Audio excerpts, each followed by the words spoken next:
The South Carolina Democratic primary is right around the corner, and today I took to the streets of Greenville to see what voters are looking for in a candidate and what changes they want to see in the community.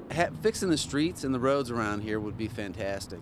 The first item on the list, changes here in the upstate. I think the roads, it just seems like potholes are coming out of nowhere. I don't know where they keep coming from, and no one fixes them.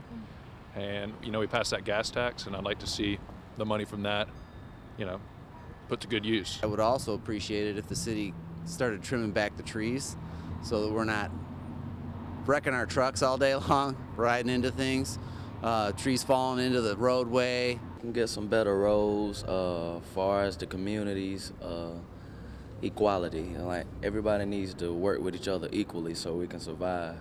And of course, with 2020 being an election year, there's changes voters want to see nationwide. Whoever wins in the election in November needs to continue the economic growth for the country. I'm pretty open to all sorts of different programs, whether that's like a Medicare for all or whether that's something to that effect. But I care that it's done in a smart and financially sustainable way. I'm really interested in what Bernie Sanders has to say and what he wants to do in our country. I trained to be a teacher before I went and decided that our educational system was really messed up. Civility amongst people. We want people to be nicer to each other.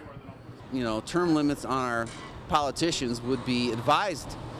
And why we as Americans who have the ability to vote them out of office, why we don't vote them out of office after a few years or something like that is beyond me. Really, we need to take care of our youth, because our youth are our future, and they're being misled right now. But voters say it's not about a political party that defines a worthy candidate, but their character and how much they truly care about Americans. You gotta be for the people. Gotta be for the people and more for the people and not for the government, because the people are the government. We how y'all survive. There's a big fight, both parties. I think a lot of things need to get straight, both directions.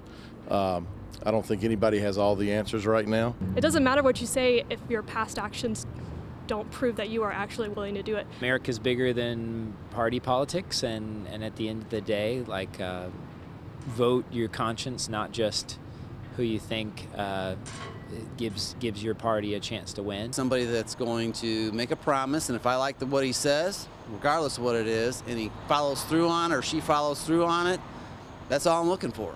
And most of the people I spoke with today say they're not looking for a certain candidate, but they're looking for certain qualities.